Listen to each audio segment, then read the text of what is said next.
All right, everyone. Happy Saturday. Is it working? Everything is working well. You can hear me well. Not too much, not too little. The right balance. The first stream with the new camera as well. It should be better, especially in full cam like this. Hey, Cody, was just watching the redesign. Out. Enjoy the redesign. Have you guys watched the new video? I hope you've enjoyed it. I messed around a little with the thumbnails. I tried different thumbnails ideas. Not the best. I think people recognize that like special thumbnail, with like the big redesign, and then you have the redesign image underneath. I think it's like almost a branded feature now, or branded visual. So I think I will just stick with that for now.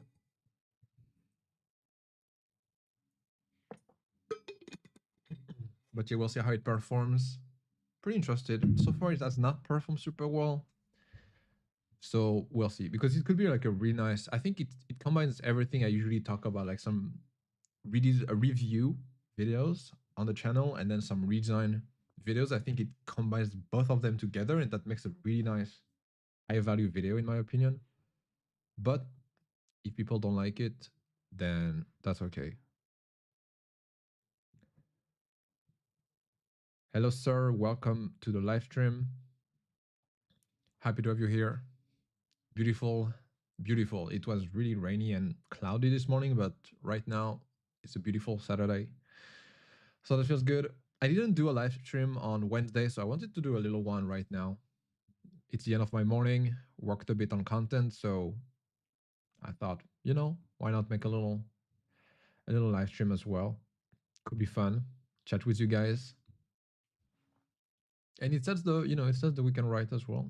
I hope you're having a good Saturday and a good weekend overall ahead of you. I think for some of you it's already Saturday evening, and for some maybe Saturday morning. So we have a very international crew, international little group. So I think that's super nice. But yeah, I'm personally happy with the video. I've already the reason for next Friday. I mean, technically it's the Friday coming up, but for next week is already done. It's already edited. It's going to be a sponsored video as well, so that's going to be really nice. I still have to work on that a bit and refine stuff, but otherwise, it's yeah, pretty happy with that. Hyped about it. I really like the redesign. I will maybe give you a little spoil on Monday, like usual. On the committee post to let you know about the redesign. It was a pretty nice redesign. I mean, I think it has my style into it. Like the other ones, it was like 2 hours of redesign, so pretty nice. It was really smooth. I don't know if it's because I design a lot more with a project or not, but I don't know. It was pretty nice.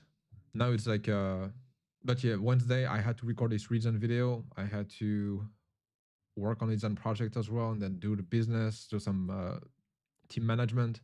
So it was a lot. And then I wanted to try yesterday also to do a live stream instead. Like, end of Friday. I did that last week, I think. But I slept like 4 hours not today, but like on Friday. So I had no energy after work to do anything else. No, it's good. I'm all good, so that's perfect. Hey Avinash, can we try a complex or unusual flow redesign? Do you have any examples of that? Because I think usually I like the idea of having like complex ones, but the complex ones also take a lot of time. And what I land on as like a first or second exploration, which is usually the time I have to do those like redesign videos, it's maybe not the best or cleanest one. So it depends. And also, are people going to watch versus a classic redesign video? I don't know. I've realized that usually people, I mean, it depends, but the easy video, like simple, you explain some stuff, some high level information is really nice for people to watch. It's also great to get new viewers. Like for example, the redesign video I do for like product redesign, not like review and redesign like I did for this Friday video from yesterday. It has usually like 80 to 90% new viewers, so that it's a really good way to get extra, you know, extra subscribers, extra viewers, people who don't know about my stuff. So usually the more complex stuff, the complex videos, the more strategic deep dive videos, they are mainly from subscribers. So if I had 1 million subscribers, that would be great. But since I'm still trying to grow, it may be something that I do once in a while. Like for example, I'm trying maybe once every 2 weeks to do that. Can you redesign a medical app thing? Those got a reputation of being crappy because of the amount of information that needs to be displayed. Yeah, technical, technical, medical. It's usually not the best. The thing is, I'm trying usually to go on Mobbin, and I don't know if uh, they have those, but I could still look into it. I think I might not fully rely on their, like they have like updated or new product that they showcase every week, but I might try to like specifically like explore some categories or explore some specific screens and then identify interesting ones. So that could be one. The only thing is it's really difficult. Like the complex medical screens, and obviously I'm going to simplify the navigation, I'm going to simplify what you see on the screen, and people are going to say in the comments, but actually you cannot see everything right now, so it's not really good. But how about those edge cases? That's okay. It's part of the deal of making content, and having like an opinion about it, and a concept as well. The concept is going to go into one specific direction, it's going to ignore a lot of other things. That's kind of like the price to pay. Done anything in logistics space, and how do you see it? The logistics space I've never done. I could have worked at some point in like logistics. There was one project or one company, a French company, that I could have worked with. It didn't, uh, didn't end up in anything, but could have been cool. I really like, that's one of the things I enjoy also working as like, with a studio as a freelancer, is just being able to work on a ton of different projects, learning from the best. It's super cool. I like that. I had a question. Yeah, go ahead, Nagarjun. Hello, Ingrid. Welcome to the live stream. Happy to have you here. Yep. Actually, my work consists of port terminals related application as well. I think this is where you can show the thought process and how not every app is not for consumers. I feel like that's something I've been thinking about, because I've been talking with a company about like consumer apps and my experience in that. And I think of myself more as a B2B designer, or like technical designer to some extent. I'm not going to, and it's interesting because ultimately people using the products, yes, it's for businesses, but ultimately it's people using the products. Maybe now it's also AI using the products, but it's mainly people. And so even if it's not consumer facing, it technically it still is a consumer app. It's just for a different context. So I think that's just an interesting way of thinking, that it shouldn't be just B2C or B2B. It should always be about the consumer, no matter the, I don't really know, like the environment or the type of app they're using. Um, but I think that could be really cool to try that. I'm not really like I don't want to just, that's something some of you guys mentioned as well before. It's I always redesign kind of like the same things, and it's maybe also some laziness from my part, where like I have to do a new redesign. I prefer to go smoothly, have like some complexity, but still familiar and easy to do. So for me, it's I enjoy doing the kind of simpler ones. But I think it's a great challenge to work on that. Right now, it's a little difficult. If I have more time, I think that could be nice.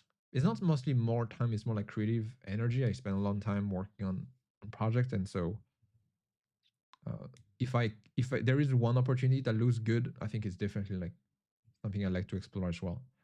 But yeah, what do you term as technical designer? What's the thought process behind it?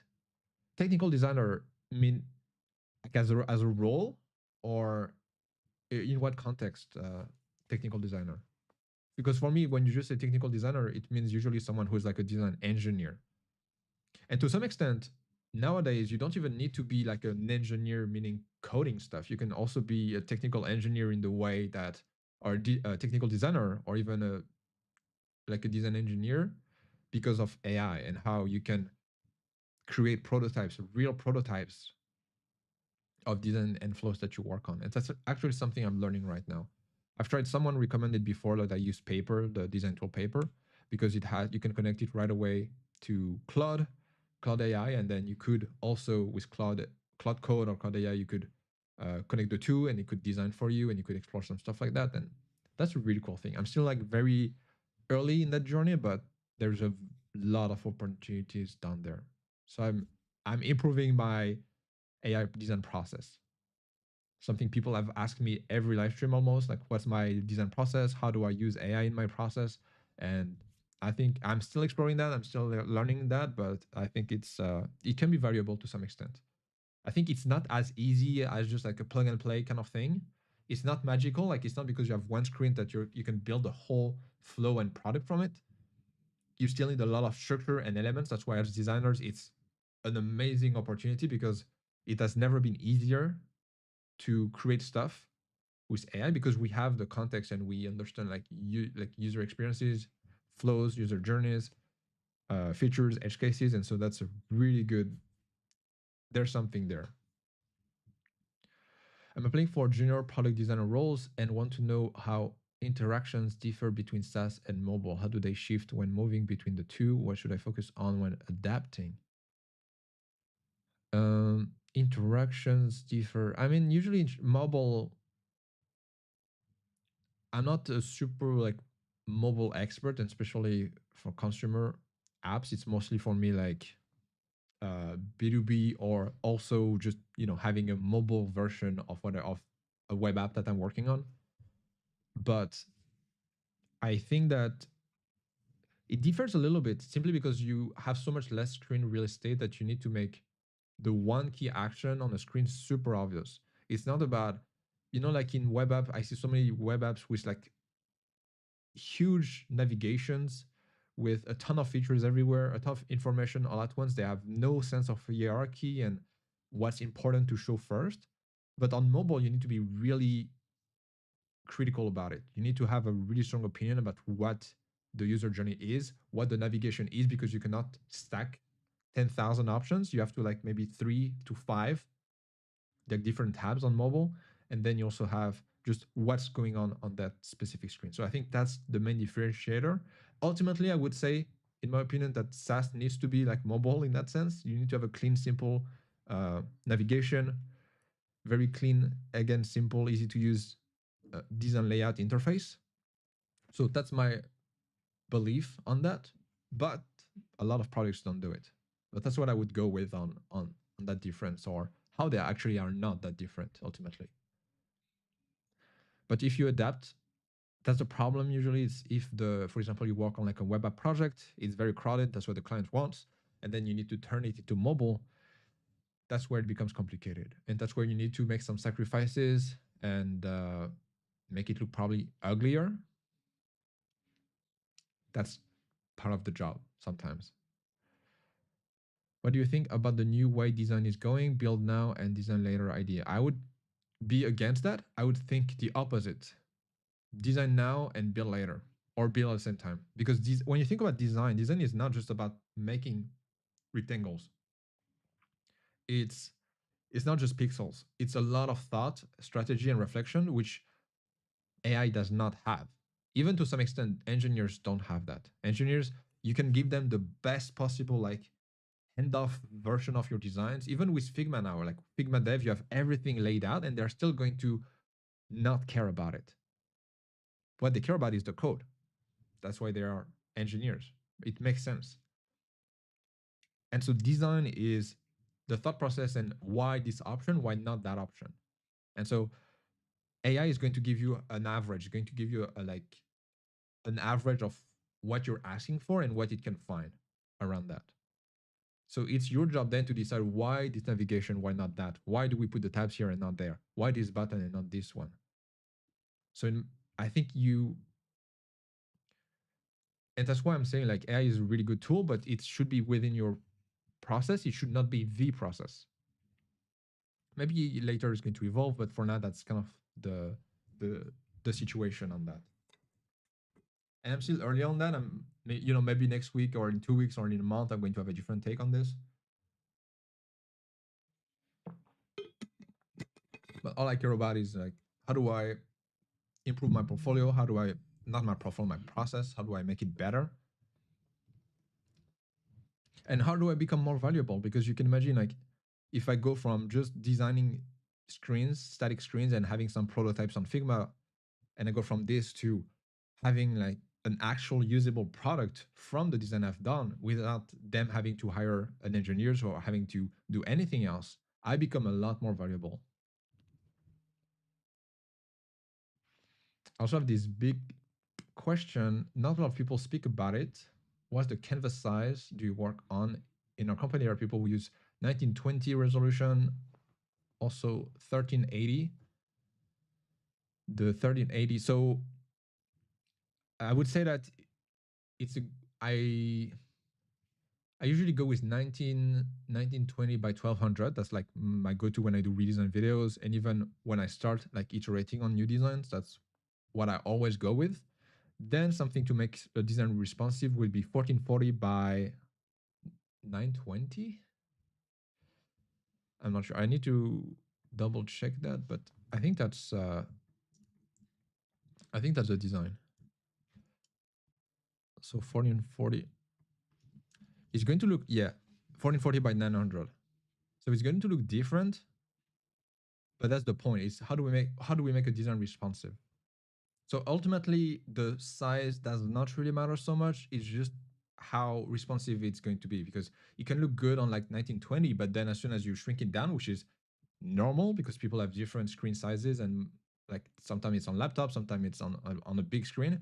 So it needs to be responsive and look great no matter the size. So that's a challenge. But I agree that people don't talk about it so much. I think they don't talk about it so much because nobody really knows. Hey, Info Savior, just at designing, do you have any beginner's advice? I would say for now, focus on having a good design taste. So like look at a ton of designs. You can go on Cosmos, you can go on Mobbin or whatever other platform you want. Just define what good product design is. Like define it visually, conceptually. So look at a lot of great designs, and first of all, just do that as a routine, and also deep dive, get interested into why you feel that way, why they're good, if it's the feature, if it's the layout, if it's the navigation. And you need to do it a lot. Like not just for a week, not just an hour, like many, many hours and many, many weeks to do that, because it's going to give you a ton of context. Now, don't just fall into the habit of taking the lazy path of, okay, I've done it for 20 minutes today, I'm good and I will get better as a designer. Then it's practice. It's a lot of practice. And I would recommend, if you can, work under someone who's more experienced than you. Now you're still learning design, so I would say just have fun and create ideas, whatever it is. Try like mobile, try desktop, just explore and have fun and build your little process. It doesn't have to be the best process, the most optimized one, but you know, have that structure, that process, because it's only because of the context and the process that you have that you can then apply new new kind of information that you learn, either from, again, trying, learning from others, or having like that senior designer working above you and then giving you like his or her insights, and at the same time you learning from them about it. That's what I've done when I started out, and I was every after work I would just copy everything that they've done, and I would just take the time at night to like analyze why they did it this way and how they did it. Is product company experience essential for mastering product design?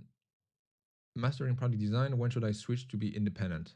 I would say switch to be independent when you have people wanting to work with you specifically. Like, don't do it just because you think the upsides are so good. There's always a price to pay. There are always downsides. That's usually people are blinded by the good stuff that they can get out of it, or by the top 1%, and they don't think about the like 99 other percent of people struggling or still like being in the trenches doing the work. That's a bigger thing. Like if nobody asks to work with you on like a freelancer level or like as an independent, not in a recurring, like in not in a predictable way, don't do it. Or do it for fun, like on the weekend, build your little like your little studio, your little independent website. But don't like just quit your job for that. Do like a smooth transition between the two. It's like when you literally have so much you have to say no to people on a regular basis that you were like, okay, maybe I should do it. When I say build, I mean prototype to bring out your idea or thought process. Yeah, I think probably like building with AI is really cool like that. It's like the prototype, but it's not so easy in the sense that the AI is going to make mistakes again because it doesn't think rationally like we do about the design. And so it's going to be mostly about like you need to really have your whole process, your whole like flow laid out with like a design system with components so that it can use those to build like the prototype and make sure that it all works together. It's not going to magically like create new screens the way you want it to be. Do you have a daily schedule or do you just do whatever you feel like? I like to say do whatever I feel like, which is ultimately somewhat true on like a very long term macro view, but I have a very like systematic, repetitive daily schedule, just like most people I can imagine. Where I usually wake up at about the same time. I usually do about the same things every day. It's yeah, I think it's you know even when I talk about to people who have like a job that they have to go to like to the office, and I'm more like, well, I can work pretty much whenever I want. I can have the schedule that I want. It's true, but at the same time, we all have a routine, and I think that having limits to what you do in your day is the easiest way to have freedom. When you have freedom, you can literally do anything, and that becomes so overwhelming that you end up doing nothing really, or wasting so much time on nothing. So I like to have a daily schedule. I like to have my routine, and this way I stay consistent, and that's what matters because you should not think about the day as being built from yesterday. It should be like today is the only day. Is you start again from zero, and so you have to prove yourself again. You have to do the work again, and that's how pretty much it compounds. And it's going to be really long. Like whatever your goal is going to take a really long time to get. It's going to make require a lot of efforts, and so you have to have somewhat of a routine and day that you enjoy working on. If you if it's boring and you don't like you hate it, then you can only go so far before you crash out. How would you go about designing a multi-platform product? Imagine separate products for user group that all coexist together. A multi-platform product with different. I mean, it makes sense. Like it works for like for example, Booking.com. They have something like that, right? They have uh different almost they have the same design system, but the design system is divided into different categories depending on if it's for business, if it's for leisure, um, if it's like mobile and desktop. They have also different design systems.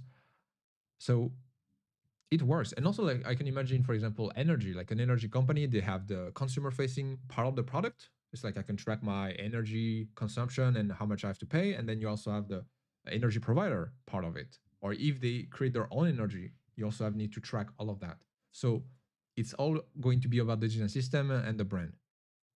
I would still start small because imagine like if you and obviously there will be someone or a team focused just on the design system, but I think it all comes down to that because you need to keep that same experience, that same culture in the how you build a product and how you craft like an experience that stays aligned through the consumer and the professional. It's not easy. It's really not easy, but that's why you need to spend a long time on why, on the strategy, on understanding like what's the goal of this. Because if you just get into work, if you just design something, it's 100% going to look very different. What time you usually start stream? I would love to attend future lives too. Well, this is more like usually it's on Wednesday. My time in France is going to be 3 p.m. Uh, that's usually when I do live stream, but I think it's 3 p.m. But it depends on the schedule. It depends if I have projects or meetings at that time. It depends if I'm busy. Like if I'm too busy, I will just not do it. To be honest, I will focus on like making money and working on projects. it's still fun, right? Like that's why, and that's why I'm doing like on Saturday. Like for example, sometime I will do it on Friday night if I finish the call and I'm like, okay, I have energy, I have time, I can do a little call with you guys. Or like today, feeling good, nice weather, and I didn't do a live stream, so I can also do it. So make sure to subscribe and get the notifications and activate the bell because this way you will, you know, get notified if it happens. Have you encountered clients that appreciate and expect 2004 style apps and feel new trends are quite bland and colorless? I think to be fair, most people don't have good design taste. That's just why I just like when you look sometimes at people with like a car and you look at the color of the car, it looks absolutely terrible, or even the brand of like the model of the car. It's like, why would they pick this one? It's the ugliest out of every option the brand has. It's because they don't have good taste, and that's completely normal, and that's fine, and that's actually okay for us because then we can come in and say, okay, we can level that up. And that's why we have interior designers, architects, is because most people are not good at this. And so obviously some clients will also have very poor taste. The only thing, I mean, not the only thing, but the core thing the client has that you don't have is their knowledge and experience about the users and the product's features. That's just, they are like the source of reference for that. But in terms of style, that's why they would pay me or why they would pay agencies and designers to work on those, is because they believe that they can better represent their product. But it's obviously expected to have people with very poor design style. And you can even have like super big companies with really bad, like Salesforce, for example. Like it's a massive companies, and that's why they probably are. Like if you watch the redesign videos, that's probably why they they lose so much. Like their stock is like just dropping, and it's because the product is not that great. But they have so many people for in the sales team with like really tight sales scripts and really tight processes to sell to people that they still are a leader. Hey, now dev, is that how you pronounce it? I'm happy you've made it to the stream. I think this time is pretty good also because it's not too late for people in like the eastern. I mean, I'm literally in the middle, so it's like you have the U.S. and South America on earlier in the morning, and then you have like India, Asia in the afternoon, late afternoon, evening right now. So I think it's a pretty good balance between the two. Is Mobin the best platform to learn best UX patterns? How do you redesign? How you do redesign is incredible. I would love have such thinking to simplify. Also, your opinion on build for Mars platform for insights to use. Okay, I didn't understand the last part of the message, but I appreciate the kind of comment. For Mobin being the best UX platform, they don't per se like there's no wireframe, there is no, it's literally just the product screenshots. In my opinion, I think this is great because you can have like full flows and you can break it down. I'm not sponsored, by the way. I like the product. I like the product. I like the design. Um, there are other competitors. I don't know them, but there are other competitors. You can also just do it yourself if you don't want to pay for anything. You can just create an account on the product, screenshot it, and that's it. But I think just UX patterns is literally just looking at a lot of different, like it's pattern recognition. You look at a ton of different products, different flows, and that's how you understand, okay, I'm noticing some patterns here. I'm noticing what the trend is for navigation, what the trend is for like breadcrumbs, for like tabs, for tables. And that's how you can build your taste and have better skills in the sense that you design a lot faster, better interfaces. That's why people pay more for senior designers. It's because they go like their taste and their pattern recognition is a lot more developed. And so in that sense, they pay more, but they get better results faster. Do you comb your hair? Asking because I have a similar hair and I do comb. I don't comb. I just like shower and then I just dry my hair and I just do that and that's it. I'm very happy with that. I don't need to do anything specific, so that's cool. Hey man in there, happy to have you here. How should I start using AI in my design process? There's a lot of confusing content on YouTube, so I'd love your guidance and where to begin. Yeah, it's the problem. Like there's so much content on like X on YouTube. It's just AI design killers, or like design AI is replacing design. I think design is replacing AI is replacing a lot of like engineer blockers for designers, in the sense that you can get to 80% of like an actual usable product with AI without any designers. So for me, that's like a really big upside. You still need them. Like they're like engineering and development is so much more than just being able to create code. It's just like a really good for us as designers because we have a lot of context and strategy in the designs. And now with AI, we also have the opportunity to build them. So that's just perfect. But my process, I'm still working on that. So I would say, Maninder, that work in progress. Maybe in a week or 2 weeks or 3 weeks, I will have a much better explanation or answer for it. I would still say that you can use, like, for example, you could use paper and connect it with Cloud Code, with like an MCP server.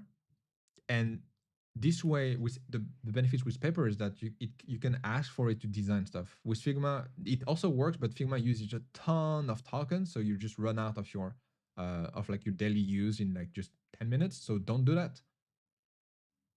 And then you have to connect it with ideally a design system. It doesn't have to be super complex or anything, but you could use like Shade CN, for example.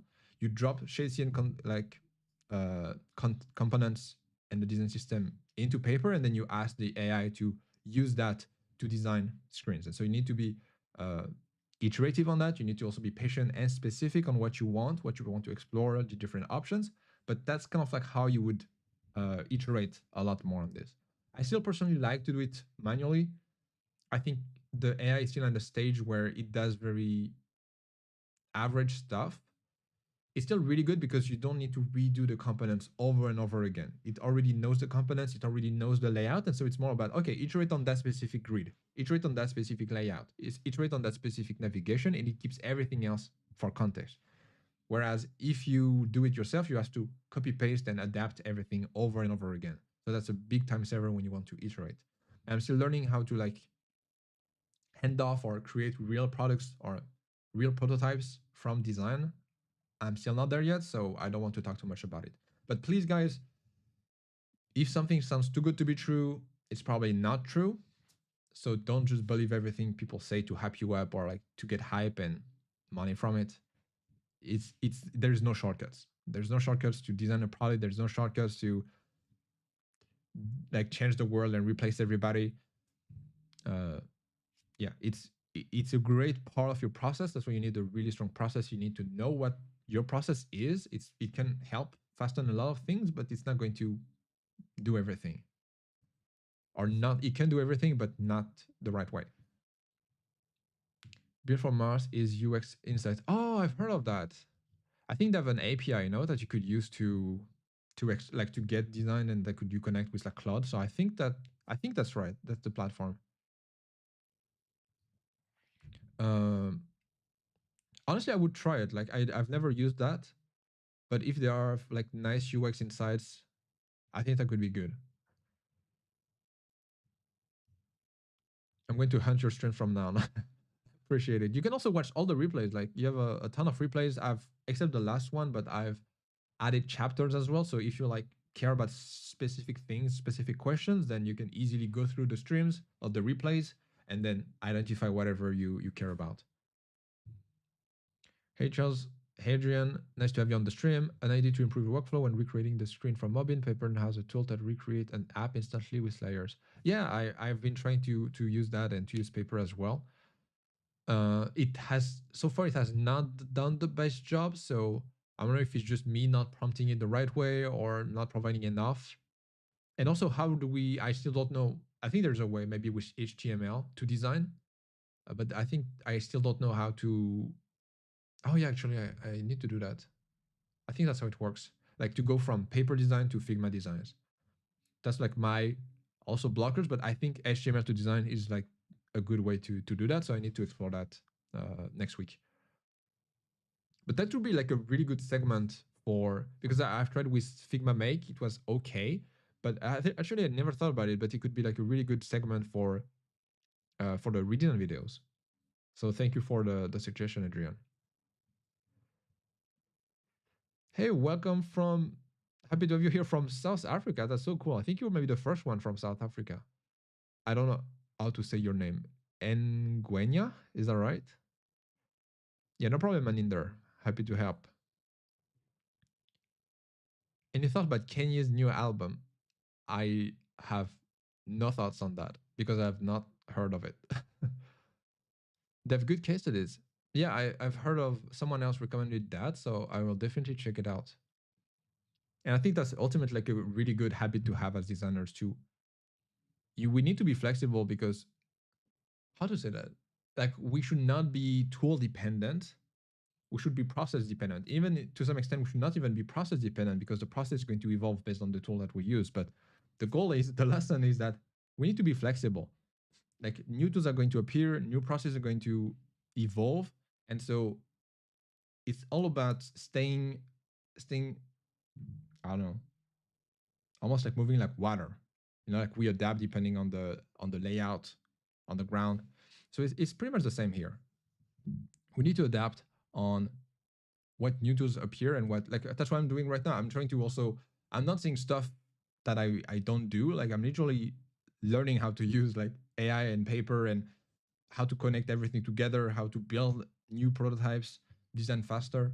So it has like you need to take time for it. It requires a lot of effort. Sometimes it's also hard to find that information and that knowledge, but it's still a great habit to have. And I think the only way you can be left behind as a designer if you stay stuck in time, if you just keep the same process over and over again. And to some extent, that's nice because it's so easy when you have the same process.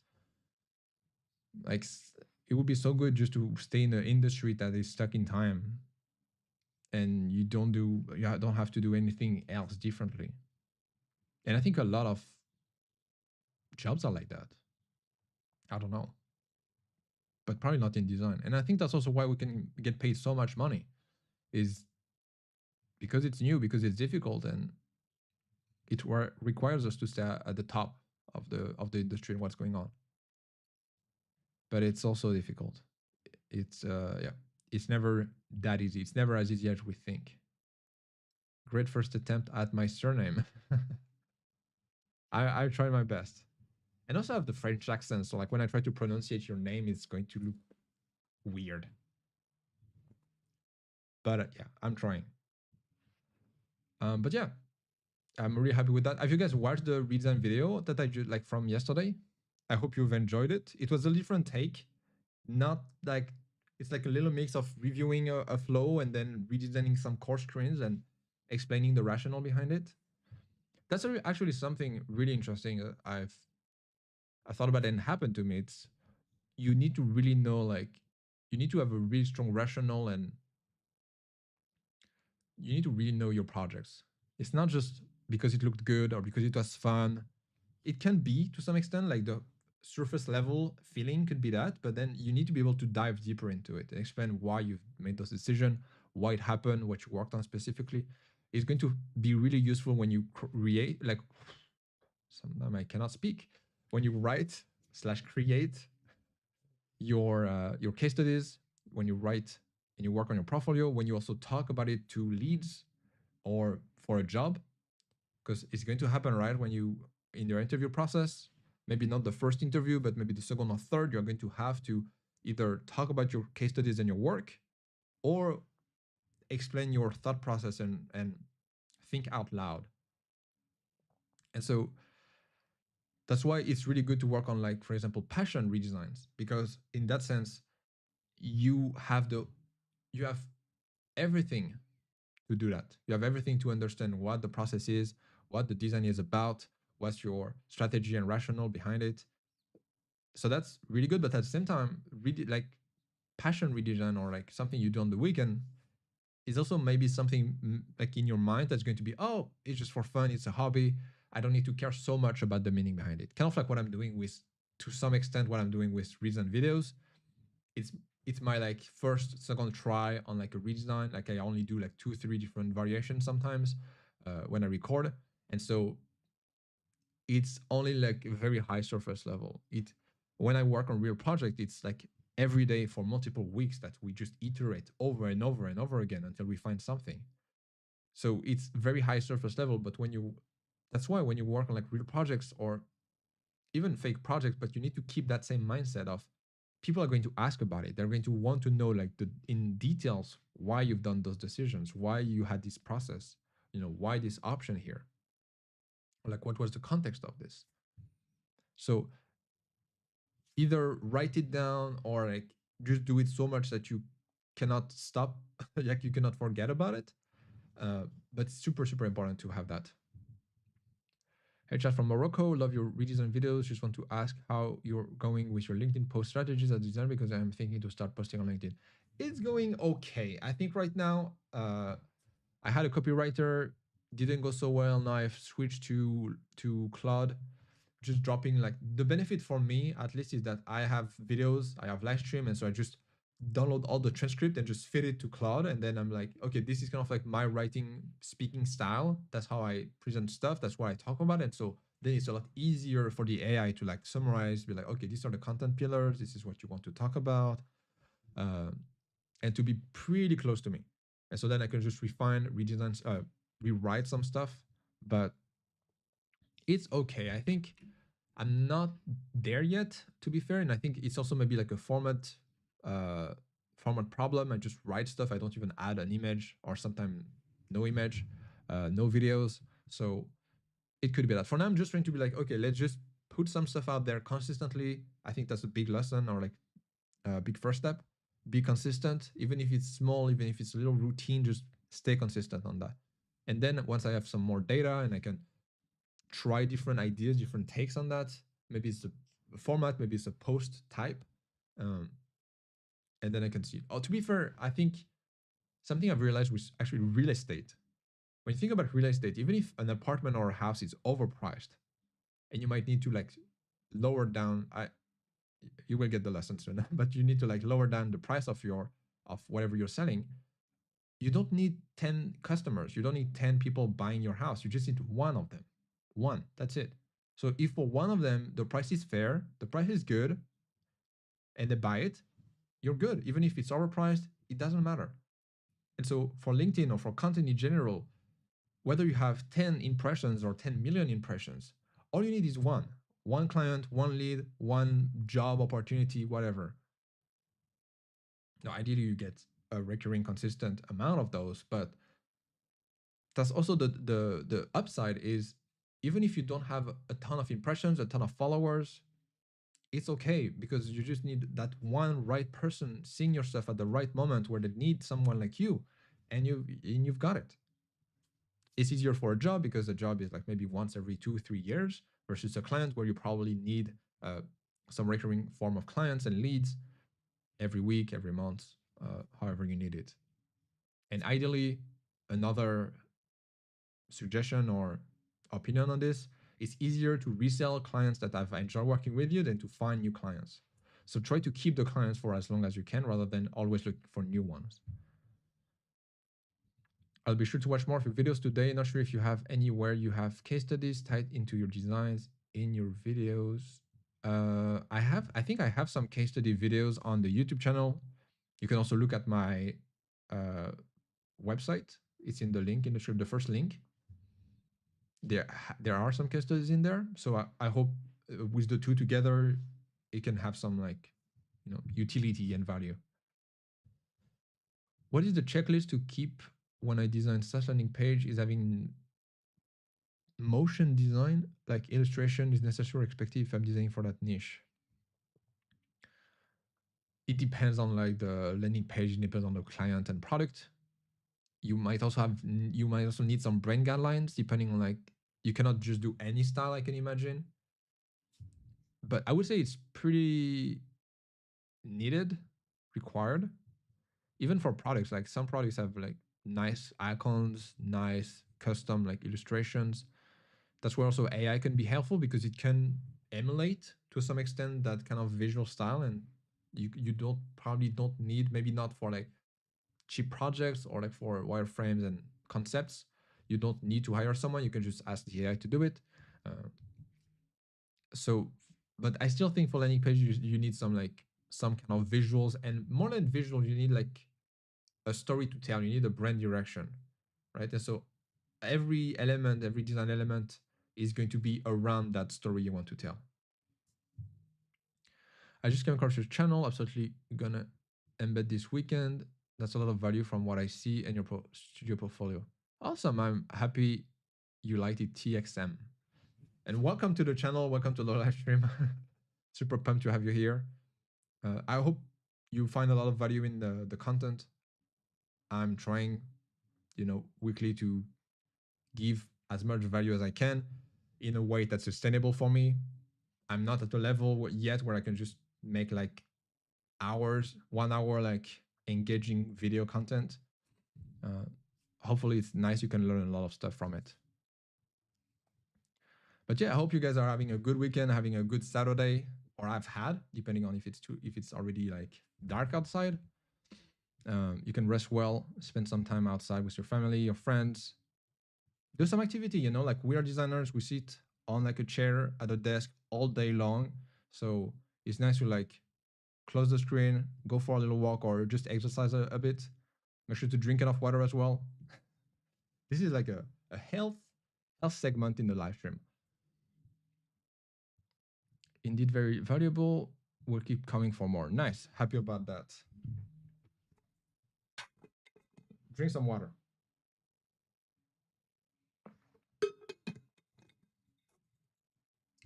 But it's super important because otherwise we're going to have really bad health problems down the line. Like we don't see it right now, but just like success, bad health habits compound, and they compound very, very fast. And usually the outcome is not that great. So let's make sure to stay healthy. Little reminder. Sips on aqua touch grass. Exactly. That's right. It's actually like touching grass is, or like having like greenery around you is such a under appreciated or undervalued like advice. Just even if it's a plant, even if it's like a little park somewhere, just being able to see some nature feels like really good. So if you can, if you have that around, consider it. It would be nice. I try to do that. I try to like have a little walk every day, hit the gym a few times a week. It's not magical, it's not always great, but I think it's a good investment. It's usually free to walk, so it's also it's a pretty fair deal to stay alive longer and enjoy our life. And so it's good to like I think in design the problem sometimes with project is we stay like super focused on like that one specific core thing, and we ignore everything else. And so walking sometimes like getting the fresh air is just going to help like think through stuff a lot better, and almost like take a step back from what we're doing and realize, oh, okay, that's you know I didn't think about it that way. Also good to work with different designers. Oh, nice. And Gwenya, welcome. Become to, I really hope I'm not butchering, but welcome to the pro designers. Thank you for being a member of the YouTube channel and supporting the channel. It means a lot. Enjoy all the like extra content for members. If you have any questions in those specific videos, just leave a comment there. I will reply as much as possible. Yeah, but thank you so much, and enjoy the free bonuses. There are a lot of free bonuses still. I think some of them are going to stop at the end of the month, so enjoy all of them when you can. What design system do you use? I'm thinking of buying an Untitled UI as I'm studying their free one to learn UI design. Should I buy as a beginner to learn? Um, I would say design systems, like every project should have its own design system. So like don't expect to buy a design system and then you can reuse it for every project. That's not how it's going to work. People are not paying you to do the exact same thing, like to templatize kind of like your process and apply the same thing for every project. They're paying you for you to like design something unique that they value and they want, and then you create a design system from it.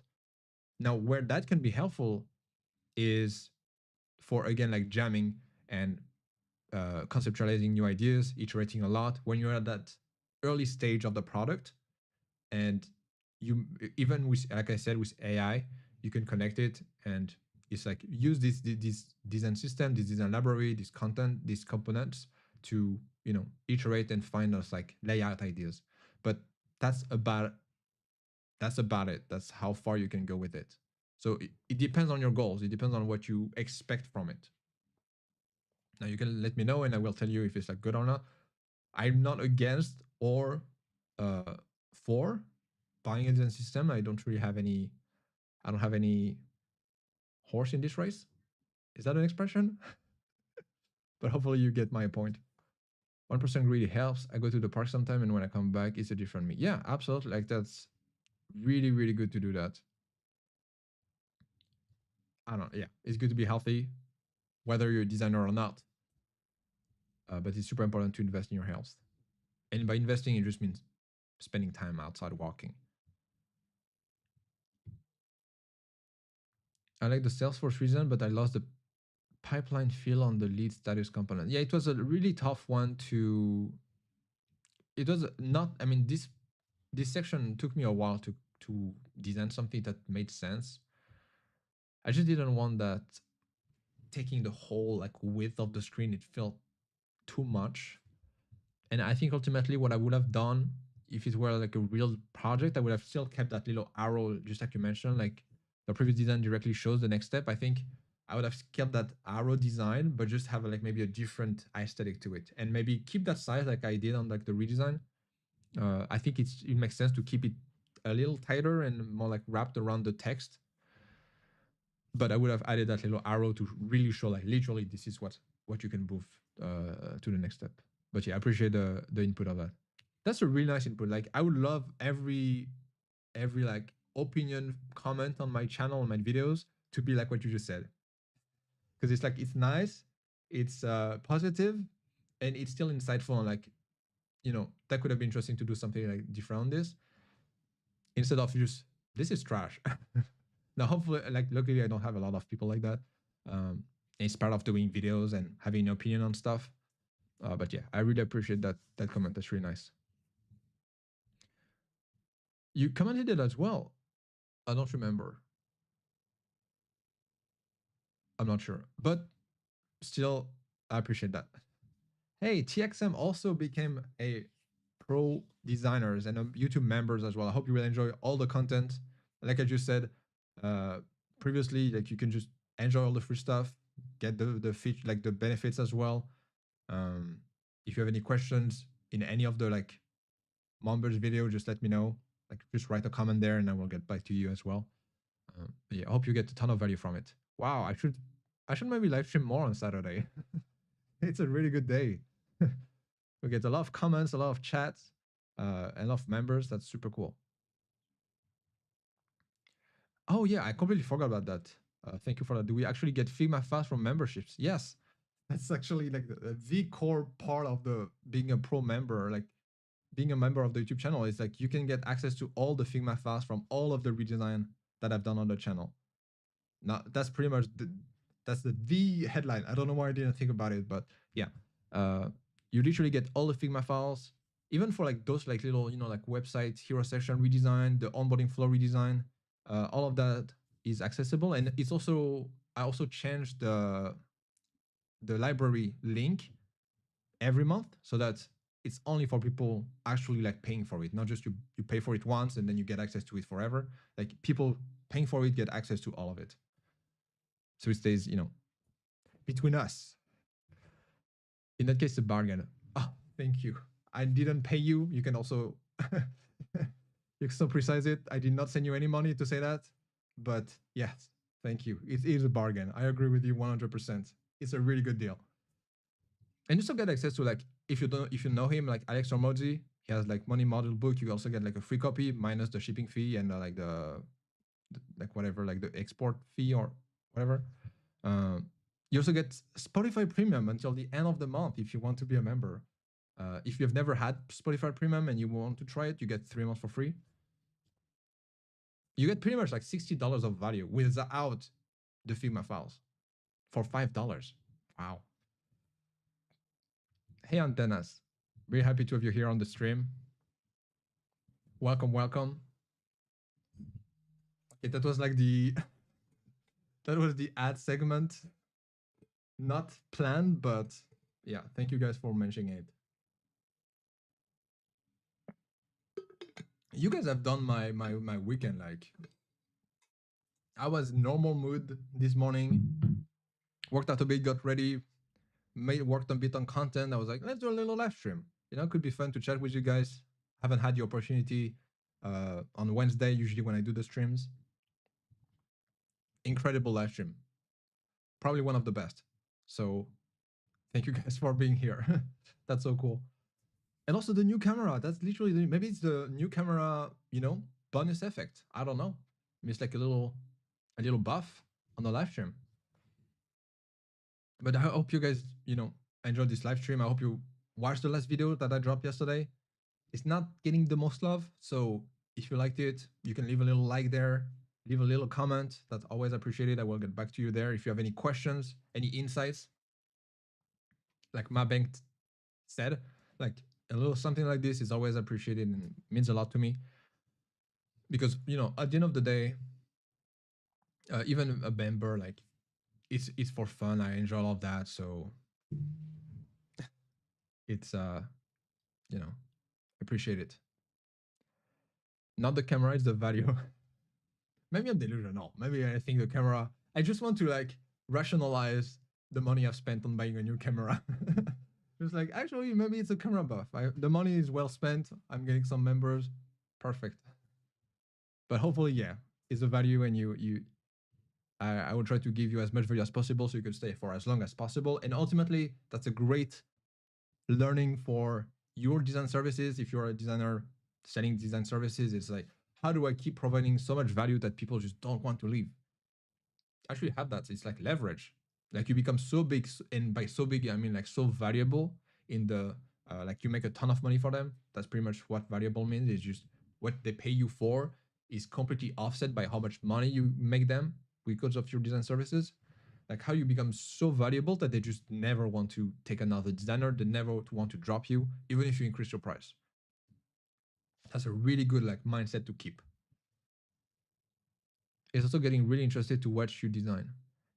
Yeah, I mean, luckily that's pretty much how all I do now is redesign videos. Is the I think the most valuable one for you guys to watch. It's great to get new viewers as well on the channel, and uh, it's also fun for me. It's like a little warm up. I do this for like 2 hours, 3 hours, and then I can get to like design projects. But you can see like I design a lot. If you want to get good, you just have to spend a ton of time on that. It's there's no again shortcut. AI is not going to make you a good designer. You need to be a good designer to better use AI. That's how I would view it. So how do we access Figma Files after membership? I am in game right now. I'm gonna get membership in a bit. I hope you're winning. I hope the game is good. Uh, Pretty much they're like you as soon as you sign up. I don't know exactly how it works, but as soon as you sign up, you have like you can like view the benefits, and you can have like you have a link, and also post the link for members only posts in the community tab, and you get the link. You just scroll down, you see like this is the link for the library for like March, and I'm going to switch it soon for April, and that's it. You just click the link, you get like a library with all the files, and you download whatever you want. Because maybe you don't really care about all of the files. Maybe you liked one specific redesign that you really want to know how I did it or the breakdown through it.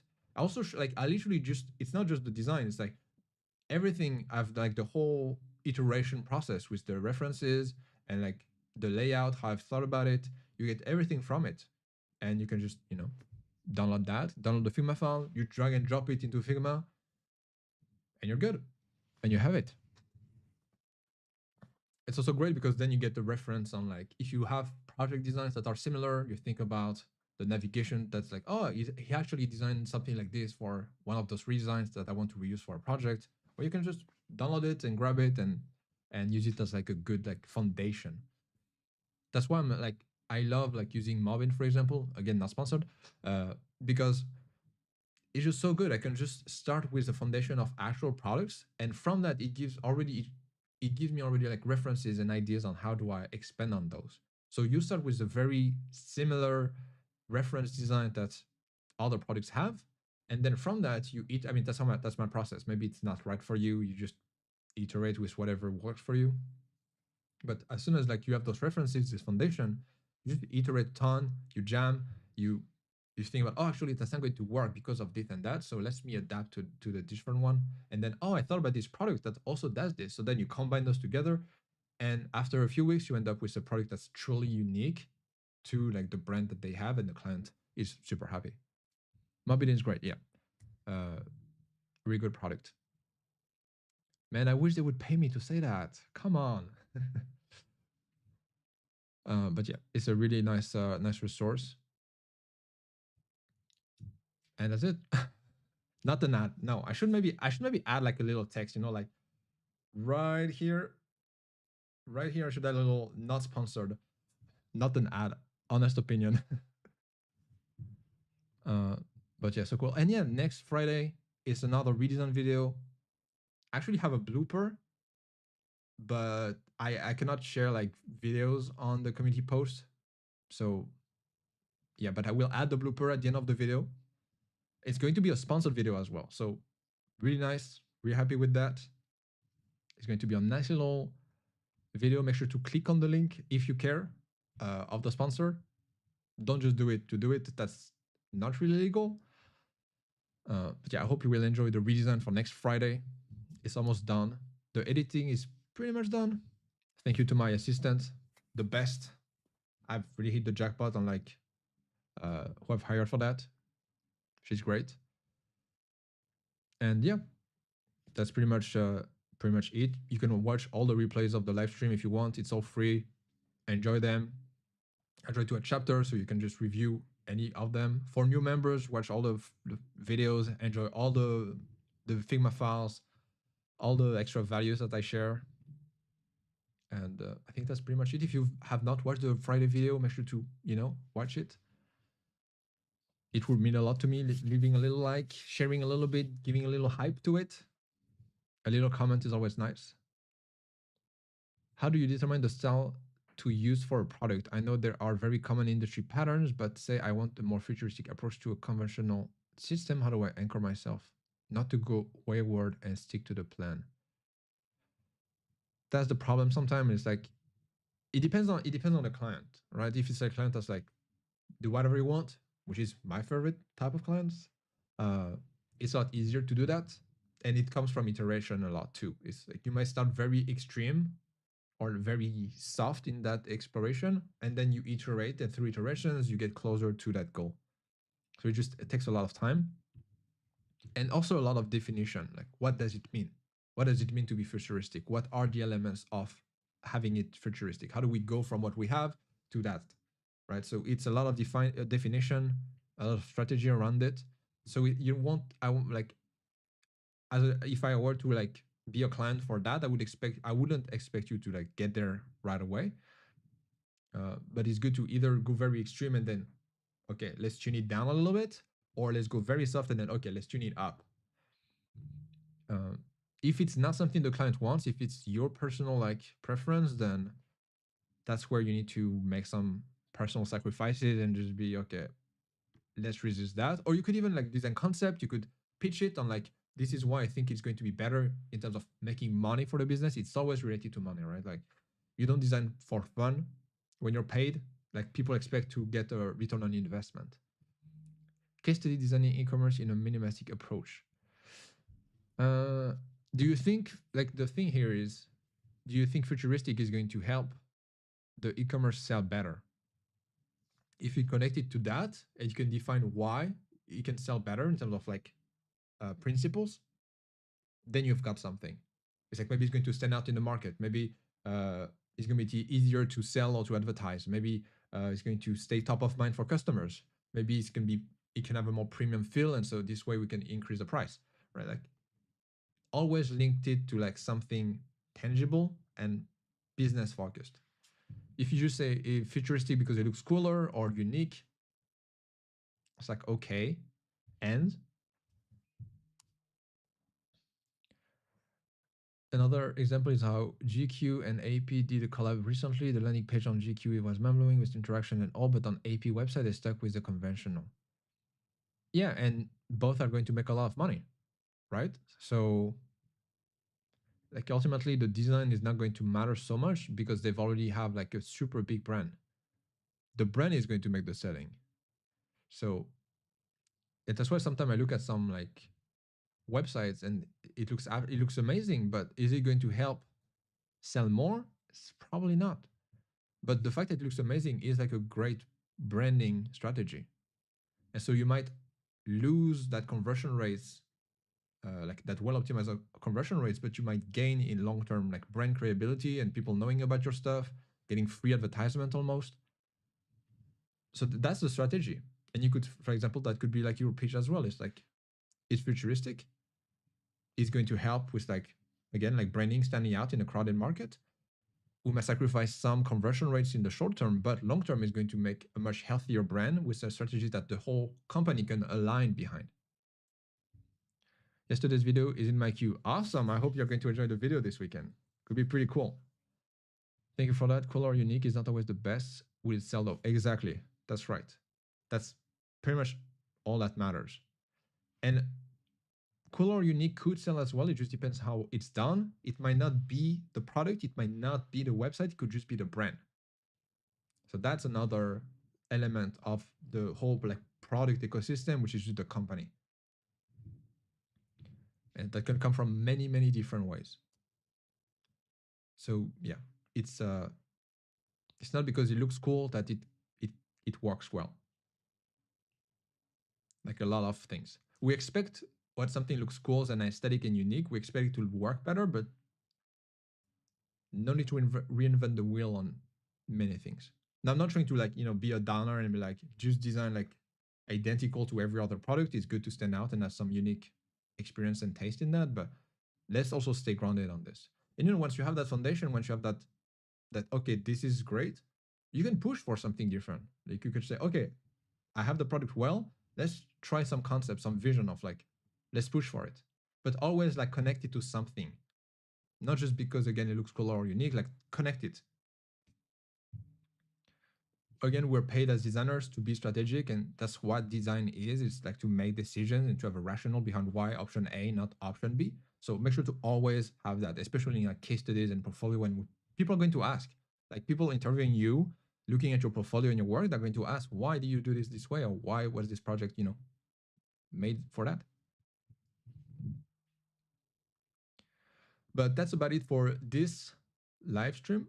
I really hope you liked it. You've enjoyed it. It was really fun for me. I really enjoyed it. It was so cool. And yeah, I hope you have a great weekend. Again, make sure to like get some time outside, uh, walk, spend time with family, with friends. It's always nice to have a little community like we're doing right now. Actually, we've done it. It's like checklist. It's done. Then yeah, rest as well. It's good to rest. The best champions in the world, the best athletes, rest as well a lot. They don't just perform. So you need some time as well to relax a little bit, take a breath, and that's about it. I'm sorry, Ashto. That's the end of the stream. So next week, you will have to wait a little bit. Yeah, TXM, see you soon. Have a great rest of your day and weekend.